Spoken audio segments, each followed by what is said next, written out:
لوگوں کے درد کو بھی سمجھ. اولیاء چشت میں جس بزرگ نے اپنے زمانے میں بڑا عروج پایا ان کا نام خواجہ قطب الدین بختیار کاکی ہے. سب بولیے رحمت اللہ تعالی علیہ. خواجہ قطب الدین یہ شہزادے تھے اور مرید ہوئے تو خواجہ معین الدین صاحب کے ساتھ ہی آ گئے دلی میں. خواجہ معین الدین صاحب کی بھی کیا بات، عطائے رسول ہند الولی، اور ان کے مرید تھے بابا فرید الدین گنج شکر رحمت اللہ علیہ. اور مجھے اللہ جانتا ہے مجھے عشق کی حد تک پیار ہے بابا فرید صاحب سے، بڑا میرا درد ان کے ساتھ. اور میں جتنا اس صوفی کو پڑھتا ہوں کم ہی لوگوں کو میں نے پڑھا ہے. حضرت بابا فرید کے پیر اور خواجہ معین الدین صاحب کے خلیفہ کیا نام ہے؟ خواجہ قطب الدین. مکتب میں پڑھنے گئے نا پہلے دن، 4 سال کی عمر تھی، تو قاری صاحب نے الف با تا سا پڑھایا تو انہوں نے 15 سپارے قرآن پاک کے سنا دیے. تو کہنے لگے بیٹا تجھے کیسے آئے؟ کہنے لگے میری اماں 15 سپاروں کی حافظ ہے، وہ سارا دن قرآن پڑھتی رہتی تھی، مجھے سن سن کے یاد ہو گیا ہے. یہ بالا نو گالاں یاد ہو سکدیاں نے تے قرآن پاک بھی یاد. اللہ خیر کرے، شرط یہ ہے کہ ہم گھر میں قرآن پڑھیں، بچوں کو سن سن کے بھی یاد ہو ہی جاتا ہے. خواجہ قطب الدین اتنا عروج پایا اس شیخ کامل نے کہ وقت کا بادشاہ بھی مرید ہو گیا. سلطان شمس الدین التمش مرید تھا، دلی کا بادشاہ بھی مرید تھا. اجمیر کا بادشاہ خواجہ معین الدین صاحب کا مرید نہیں ہوا، نہ پاک پتن کا بادشاہ بابا فرید کا مرید ہوا. لیکن خواجہ قطب صاحب کو اللہ نے یہ عظمت بھی دی، یہ شان ہے نا.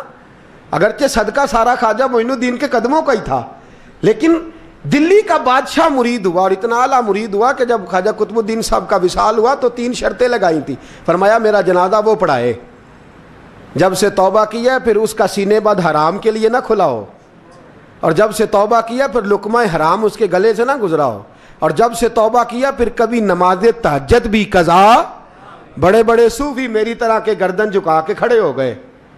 7ویں صف سے دلی کا بادشاہ نکل آیا، کہنے لگا پیرا ساری زندگی میں نے پردہ داری سے عبادت کی تھی، تو جاتی دفعہ مجھے بے نقاب کر گیا ہے.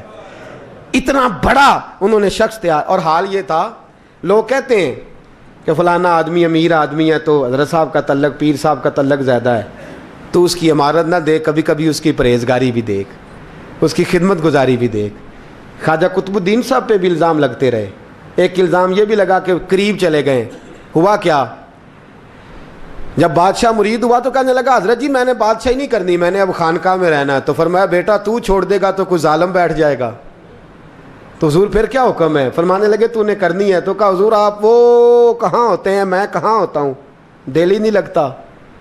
تو آپ فرمانے لگے میں ڈیرا اٹھا کے تیرے قریب لے آتا ہوں. خواجہ صاحب 1 کلومیٹر کے فاصلے پر ڈیرا اٹھا کے لے آئے. فرمانے لگے میں تیری تربیت کرتا رہوں گا، تو مخلوق کا بھلا کرتے رہنا. صلی اللہ علیہ، تو حضور کی امت کا اللہ اکبر. وہ قریب، اس وقت بھی لوگوں نے بڑی باتیں کی کہ دیکھو جی بادشاہ تھا نا تو پیر صاحب ہی نیڑے آ گئے. لوگ دیکھتے نہیں کہ اصل بات کیا ہے. خیر وقت گزر گیا، بادشاہی مرید ہو گیا، تو پھر دلی سارے میں اسلام، اتنا عدل انصاف. ہندوؤں کو بات پسند نہ آئی، انہوں نے کچھ مسلمان خرید لیے. سلطان شمس الدین التمش بیٹھا ہے دربار میں، جاگ رہے ہیں نا آپ لوگ سب، کہیے صلی اللہ علیہ. بڑی غور سے سننے والی بات. ایک دن سلطان شمس الدین تمش دربار میں بیٹھا ہے، قاضی عدالت بھی بیٹھے ہیں، مقدمات سنے جا رہے ہیں. باہر سے رونے کی آواز آنے لگی، چیخنے چلانے کی. بی بی بیان کر رہی، کیا ہو گیا کیا ہو گیا. وہ ٹال لگے ہوتے تھے بادشاہوں کے، وہ بجنے لگے، زور ہونے لگا. بادشاہ نے کہا اس فریادی کو جلدی بلاؤ. وہ اندر عورت آئی تو چیخ چیخ کے رو رو کے اس نے اپنے کپڑے پھاڑ پھاڑ کے، برا حال، 2 مہینے کا بچہ.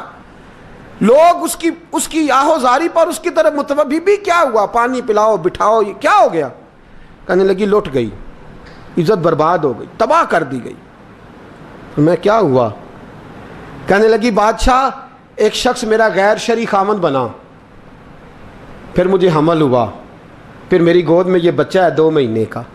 اب گئی ہوں تو وہ کہتا ہے کہ میرا تو تیرے سے تعلق ہی کوئی نہیں. بادشاہ کہنے لگے یہ سلطان شمس الدین تمش کی جگہ ہے، اور میں نے رسول اللہ صلی اللہ علیہ وسلم کے دین کے مطابق حکومت استوار کی ہے، کون ہے جو تیرے ساتھ؟ ابھی گردن نہ کاٹ دوں گا، بات کر کون ہے؟ کہنے لگی تو کچھ بھی نہیں کرے گا، کوئی کچھ نہیں کر سکتا۔ لوگ کلمے چھوڑ کے بیٹھ گئے، توجہ ادھر ہو گئی۔ پراپوگنڈے بڑا اثر کرتے ہیں معاشرے پہ، رنگ ایسا عجیب ہے، انداز ایسا عجیب ہے۔ فرمایا بات تو کر۔ اس عورت کی آواز گونجی تو حالات ہی خراب ہو گئے۔ کہنے لگی بادشاہ حوصلہ پیدا کر سننے کا۔ کہا تو بات کر۔ کہنے لگی میرے گود میں جو بچہ ہے یہ قطب الدین بختیار کاکی کا ہے، یہ تیرے پیر کی ناجائز اولاد ہے۔ اٹھاؤ، پروفیسر سلیم چشتی نے پی ایچ ڈی کی ہے، وہ لکھ رہے ہیں اس واقعے کو، تیرے پیر کا ناجائز بچہ ہے۔ ہاتھ کانپنے لگے بادشاہ کے، کہنے لگے یا اللہ کبھی تو قیامت برپا کر دے تو معاملہ ٹھیک ہو جائے، میں تیری زبان کھینچ دوں گا تیری گردن۔ تو نے بات کیسے کی؟ کہنے لگی میں نے کہا تھا نا تیرے اندر حوصلہ نہیں، میری عزت تار تار ہو گئی اور تو پیر بچا رہا ہے۔ اللہ اکبر۔ سلطان شمس الدین تمش آسمان کی طرف دیکھ کے کہنے لگے مولا مجھ مجرم کو جس کی برکت سے اٹھا کے تو نے مسجد میں پہنچایا، آج مجھے تو نے کس امتحان میں ڈال دیا؟ یہ کیا رنگ تو نے زندگی کا بنایا ہے؟ کہنے لگی بلا اسے، اڑا اب گردن۔ اللہ اکبر۔ خواجہ قطب الدین بختیار کاکی، ذرا اس جگہ پہ اپنے آپ کو کھڑا کر کے دیکھ میرے دوست۔ جو شخص دلی کے بازار میں نکلے تو دکانیں بند ہو جائیں، عورتیں گھروں میں گھس جائیں، جس کے نام پر چرچے ہوں دین کے، وہ شخص لاٹھی ٹکاتا ٹکاتا، عرس منانے آسان ہے، ڈھول ڈمکے کر کے گھروں کو جانا آسان ہے، پر ذرا ان کی راہوں کا مسافر تو بن انہوں نے انداز کیا اختیار کیا ہے۔ حضرت خواجہ قطب الدین بختیار کاکی، خبر پھیل گئی، اتنی شہرت پاکیزگی کی نہیں ہوئی تھی جتنی اس جرم کی ہوئی۔ لاٹھی ٹکاتے ٹکاتے جب پہنچے نا بادشاہ کے دربار میں، بادشاہ اٹھنے لگا، قاضی اٹھنے لگا، لوگ اٹھنے لگے، تو قطب الدین بختیار کاکی کی آنکھوں میں آنسو آئے، مانے لگے بیٹو بیٹھ جاؤ، آج میں پیر بن کے نہیں آیا، میں مجرم بن کے آیا۔ اور کہا میرے مالک کا انصاف بھی دیکھو، دلی کا پیر آج دلی کی عدالت میں اپنے نا کردہ جرم کی صفائی دینے آیا ہے۔ بڑی لاٹھی پہ ٹیک لگائی، دلی کی گلیاں بھی روتی ہیں کہ یہ کیا رنگ، اللہ یہ تیرا کیا رنگ ہے، یہ تے میں گڈی تے ہاتھ ڈور سجن دے، او جنج رکھے اونج رہنا ہے، واجب نہیں جے وچ شریعت، مندہ خسم نو کہنا اے تن میرا کنگھی ہووے، میں زلف سجن دی واواں، پوش میرے دی جتی بن جائے، میں یار دی قدمی آواں، مارو مارو مینوں مار مکاؤ، کوئی یوزر نہ پیش لے آواں، جے سونا ہی میرے دکھ وچ راضی، جے سونا ہی میرے دکھ وچ راضی، تے میں سکھ نو چلے ڈاواں، پر یار فریدا جے کدی بل پے سونا، یار فریدا جے کدی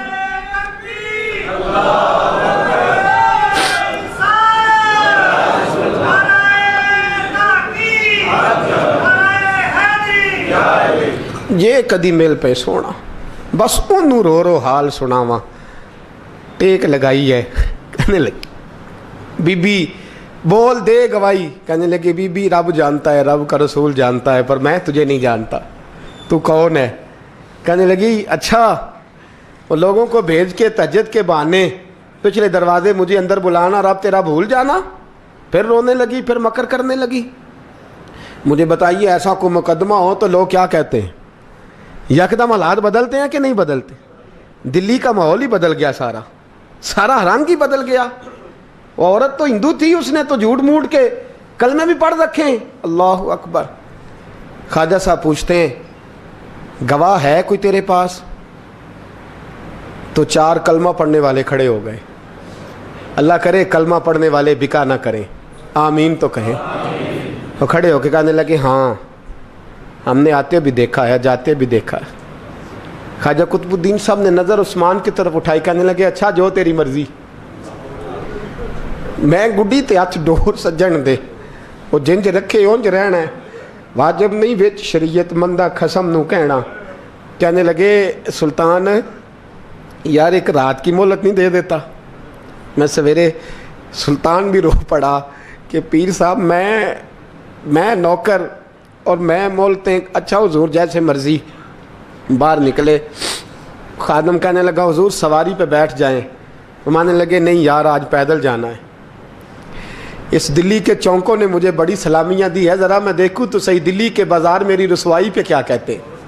مجھے ذرا یہ پتھر بھی کھانے دے, ان کا ذائقہ بھی. پیدل گئے, دنیا سو گئی تو دلی کے بادشاہ نے اجمیر کی طرف منہ کیا.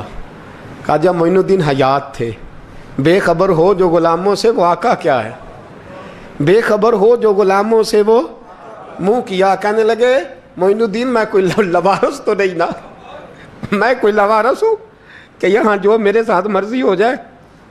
تیری مجبوریاں درست مگر تیرا وعدہ تھا ساتھ دینے کا وقت آیا ہے. میں کوئی لوارس نہیں کہ اب تو اجمیر میں بیٹھا رہے اور میں دکھ سارا اکیلے برداشت کروں.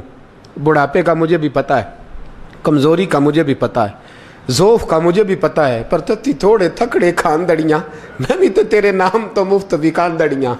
مجھے بھی تو پتہ ہے نا منم غلام نے علی حیدریم قادریم دمز احمد رضا خامی زنم. میں نے بھی تو اپنا نام نہیں نا جپا, تیرا ہی جپا ہے ساری زندگی. یہ لفظ کہے, کہتے میں رویا. آنکھ لگی تو حضرت خواجہ معین الدین صاحب خواب میں ملے. کہنے لگے قطب الدین میرا انتظار کرنا, میں پہنچ رہا ہوں. میرا انتظار کرنا, میرا انتظار. کیا کہا میاں صاحب نے؟ کہتے ہیں مالی دا کم پانی دینا, پھل کچے ہون یا پکے, اے پیر مرید دے سر تے ہی رہندا ہے, جھوٹے ہون یا سچے. میں آیا, فکر نہ کرنا. حضرت سویرے اٹھے, پھر گئے عدالت. پھر کہا نام بھائی پروٹوکول, مجرموں کا پروٹوکول نہیں ہوتا, میں اکیلا جاؤں گا. جس کے آگے پیچھے نعرے ہوتے تنے تنہا. 2-4 منٹ زیادہ لے لوں آج آپ حضرات. کہتے میں پہنچا عدالت اور جا کے جب کہا نا کہ ہاں جی حضور بتائیے, گواہ بھی خلاف ہے, مقدم بولیں. تو کہنے لگے مجھے میرے شیخ نے حکم دیا ہے کہ میرا انتظار کرنا. پھر وہ جو باتیں کرنے والے تھے کہنے لگے جی کون گیا تھا اجمیر, کون آیا ہے وہاں سے, ہمیں روحانی باتیں نہ بتائی جائیں. یہاں سے تو ایک دن میں پہنچا نہیں جا سکتا, ٹرین بھی 36 گھنٹے لیتی ہے دلی سے جانے میں. تو کہا یہ کیسے ہو سکتا ہے, کوئی رات کو رات آپ کو خبر ہو گئی, آپ کیس کو لمبا نہ کریں. بادشاہ مرید ہے, لگتا ہے کہ یہ راتوں رات بھگا دے گا پیر کو. اتنی باتیں خواجہ صاحب نے سنی. جب بے گناہ آدمی کو یہ باتیں سننی پڑتی ہیں پھر دل بڑا ٹوٹتا ہے, پھر بڑی تکلیف ہوتی ہے. حضرت کہنے لگے یارو تمہاری مرضی. شمس الدین تمش کی آواز گونجی. فرمایا جیسے انہوں نے کہا ویسے کیا جائے گا. 3 دن کے لیے عدالت برخاست کر دی جاتی ہے. چیم گوئیاں ہونے لگی, پھبتیاں کسی جانے لگی. تیسرے دن شام کا وعدہ تھا, چوتھے دن عدالت جانا تھا.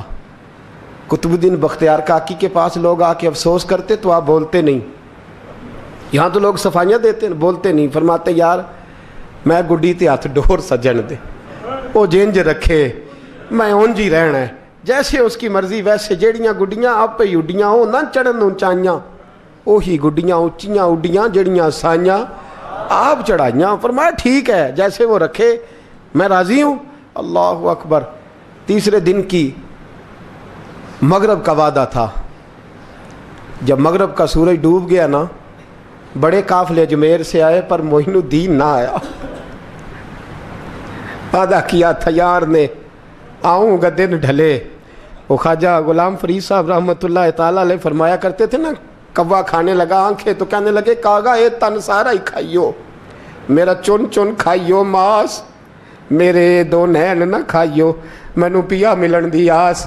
نے کہا سارا کھا جا, آنکھیں چھوڑ دے. اس نے کہا تھا میں آؤں گا, انتظار لمبا ہو گیا ہے پر میری امید تو نہیں نہ ٹوٹی. مغرب کی اذان ہوئی تو لوگ کہنے لگے لو جی اب بس ہو گئی. خواجہ قطب الدین صاحب نے اللہ اکبر کہہ کے مغرب کی جماعت جب میدان میں کھڑی کی تو اپنی بھی چیخ نکل گئی, آئی نہیں. لیکن جب نماز کا سلام پھیرا تو خواجہ معین الدین صاحب کی 2 رکعتیں ابھی باقی تھیں. خواجہ صاحب پیچھے نماز پڑھ رہے ہیں, سلام پھیرا اور نماز کے بعد جب اٹھے نا تو خواجہ صاحب کے سینے کے سینہ لگا. تو کہا حضرت جی میں شہزادہ تھا, آپ نے کہا تھا خشک روٹی کھانا تو میں نے خشک کی کھائی ہے, آپ نے کہا تھا فاقے کرنا تو میں نے کیے ہیں, آپ نے کہا وطن واپس نہیں جانا تو میں نہیں گیا. حضور اس امتحان کا آپ نے بتایا ہی نہیں تھا. یہ مجھے بتا جاتے اب اس سفید داڑھی سے میں جواب دیتا پھروں. خواجہ معین الدین صاحب نے جھٹکا, پیچھے ہٹ, تو زیادہ عزت والا ہے کہ یوسف زیادہ عزت والا تھا؟ تو زیادہ مقام والا ہے کہ عائشہ زیادہ مقام والی تھی؟ چپ کر, یہ کچھ صوفیاء کا طریقہ ہے, چپ کر. عرض کی حضور غلطی ہو گئی, میں پہلے نہیں رویا, تو ملا ہے تو رویا ہو. میں پہلے نہیں تڑپا, میں نے شکوا نہیں, تو ملا ہے. اپنا ہی کو ملے تو دکھ یاد آتے ہیں نا. فرمایا چپ کر, جا سلطان سے کہہ دے سویرے نماز کے بعد عدالت لگا دے. سویرے جب عدالت لگی نا تو خواجہ معین الدین صاحب بازو پکڑا خواجہ قطب صاحب کا, نکلے تو دیکھا لائنیں لگی ہیں, مجمع لگا ہے, آنکھوں میں آنسو آ گئے. کہا حضور آپ کیوں روتے ہیں؟ فرمایا میرا دل تھا لوگ میرے کتب کی شان دیکھنے آئے, یہ کتنے بدبخت ہیں, میرے کتب کی رسوائی دیکھنے آئے. کتنے نالائق ہیں, رسوائی دیکھنے اتنے آئے ہیں, شان دیکھنے آتے ہی نہیں. اللہ اکبر. جب میدان لگا خواجہ صاحب پہنچے, عورت کو کہنے لگی اللہ سے ڈر جا, وقت تھوڑا ہے, تو مر جائے گی. کہنے لگی مجھے داستانیں نہ سنائیں. قاضی صاحب سے کہنے لگے قاضی صاحب آپ حقیقت حال سے آگاہ ہیں, خیال کریں. کہنے لگے خواجہ صاحب دلیلیں نہ دیں, گواہ لائیں, واز نہ کریں. خواجہ صاحب رحمۃ اللہ علیہ کہنے لگے گواہوں کو بلاؤ. گواہ آئے تو خواجہ معین الدین صاحب نے نظر, تم ہو میرے کتب پر, میرے کتب کے جرم کے گواہ. ان کی زبانیں کانپنے لگیں, ہاتھ کانپنے لگے. میں بولتے کیوں نہیں؟ جب ان کی نظریں جھکی تو بادشاہ کہنے لگا اگر اب تم نے گواہی نہ دی تو تمہیں میں مجرم بنا کے 80 کوڑے ماروں گا. کہنے لگا جی دیکھا ہے ہم نے تہجد کے وقت. جب سب گواہیاں پوری ہو گئیں, عورت بھی تڑپ رہی ہے, رو رہی ہے, 2 مہینے کا بچہ گود میں ہے. اب بولیے. علماء ظواہر بھی کھڑے ہیں, حسد کرنے والے جلنے والے بھی کھڑے ہیں, ہندو تو ویسے ہی تالیاں بجا رہے ہیں. اجمیر کا بوڑھا, اور یہ آخری پھیرا تھا خواجہ معین الدین کا دلی میں. اس کے بعد ظاہراً دوبارہ نہیں آئے. اٹھے لاٹھی ٹکاتے ٹکاتے اور میدان کے اندر جا کے نا, بڑے میدان میں مجمع تھا, سر سجدے میں رکھا. کہنے لگے یا اللہ میں ہندوستان مرضی سے نہیں آیا, تیرے رسول کا بھیجا آیا ہوں. پھر اٹھے اور کہنے لگے مولا تیرے نبی کا فرمان ہے کہ میری امت کے علماء بنی اسرائیل کے نبیوں کی طرح ہوں گے. اگر یوسف کے لیے بچہ بول سکتا ہے تو میرے کتب کے لیے بھی بولنا چاہیے. اگر یوسف علیہ السلام کے لیے بول سکتا ہے تو میرا قطب الدین بھی سچا ہے. اس کے لیے پھر اٹھے, اس بی بی کی طرف بڑھے. لوگ کہنے لگے نہ جانے اب کیا ہوگا. جب اجمیر کے بادشاہ نے, عطا رسول نے, ہند الولی نے, امام الاولیاء نے کپڑا کھینچا اور کہنے لگے وہ بچے تو جانتا ہے نا تیرا باپ کون ہے, 2 مہینے کا بچہ. جب نانا بولا تو بی بی کہنے لگی اب کیا کر رہے ہو, بچے بھی کبھی بولے ہیں؟ میں بی بی چپ کر, ان اللہ علی کل شیء قدیر, میں کمزور رب کا ماننے والا نہیں, قدرتوں والے رب کا ماننے والا ہوں. وہ چاہے تو بچے بھی بولتے ہیں. قرآن کہتا ہے حضرت عیسیٰ بولے تھے انی عبداللہ آتانی الکتاب. مریم بھی تو ولی اللہ تھی, وہ نبی تو نہیں تھی. اگر ولی اللہ بنی اسرائیل کا ہو بچہ بول سکتا ہے, تو اگر ولی اللہ محمد عربی کی امت کا ہو تو بچہ پھر بھی بول سکتا ہے. یوں کپڑا ہٹایا, بچہ بول. 2 مہینے کا بچہ ماں کی گود میں اٹھ کے بیٹھ گیا اور بچہ بول کے کہنے لگا السلام علیکم یا ولی اللہ. جب یہ لفظ ادا کیے تو نعرے لگنے لگے, لوگ رونے لگے. بی بی بے ہوش ہو کے گری, فرمانے لگے مجھے سلام نہ کر, میرے کتب کی بات بتا. کہنے لگا قسم ہے اللہ کی عزت کی, وہ سامنے مجمع جو سردار بیٹھا ہے وہ میرا باپ ہے. قطب الدین تو بے گناہ ہے, قطب الدین تو بے گناہ ہے, میرا باپ تو وہ بیٹھا ہے. یہ قاضی بھی سازش میں شریک ہے. کئی مسلمان خریدے گئے, یہ گواہ خریدے گئے. جب گواہی ہو گئی, بچہ یہ لفظ کہہ کے اللہ اکبر کہتا ہوا پھر چپ کر گیا. خواجہ قطب الدین صاحب کا بازو پکڑا, خواجہ معین الدین صاحب نے مجمع سے باہر نکلے. لوگ کہنے لگے حضور آپ کچھ بولتے نہیں. فرمانے لگے جس نے بولنا تھا وہ بول چکا ہے, جس نے بولنا تھا وہ جو جادو, وہ جو سر چڑھ کے بولے. فرمایا تم نے افواہوں پہ نظر رکھی اور میں نے اللہ کی قدرت پہ نظر رکھی. تم نے اس کے کردار کو جھنجھوڑا اور میں نے اس کے کردار کو تعمیر کیا. حضرت سلطان شمس الدین تمش بھی پیچھے دوڑے، کہا حضور کہاں لے جا رہے ہو؟ فرمایا کتب میرا ہے، میں جمائر ساتھ لے کے جا رہا ہوں، اب میں نے اپنا بچہ تمہارے سپرد، اب میرے پاس رہے گا، تم نے ستایا میری اولاد کو، اب یہ میرے پاس رہے گا، میں نے نہیں تمہیں دینا۔ لوگ راہیں بچھا کے، نظریں بچھا کے بیٹھ گئے، پاؤں میں گر گئے، کہنے لگے حضور ہمارے لیے نہیں، رسول اللہ کے دین کے لیے، ہمارے لیے نہیں، تعمیر شریعت کے لیے، ادائے سنت کے لیے چھوڑ جائیے۔ خواجہ صاحب کہنے لگے قطب الدین جا، تجھے چھوڑ کے جاتا ہوں، اب قیامت تک کوئی تیری رسوائی کی جرت نہیں کر سکے گا۔ عزیز یاد رکھ، نہ افواہوں پہ لگا کریں، نہ کسی برادری، کسی قوم، کسی شخص کے بارے میں ایسی باتیں، یہاں تو لوگ گڑ گڑ کے چیزیں لاتے ہیں، گڑ گڑ کے چیزیں لاتے ہیں، اور جن کی ہیں ان کے پاس بڑے دلائل ہیں اپنی صفائی پیش کرنے کے لیے، جو غرباء مساکین ہوتے ہیں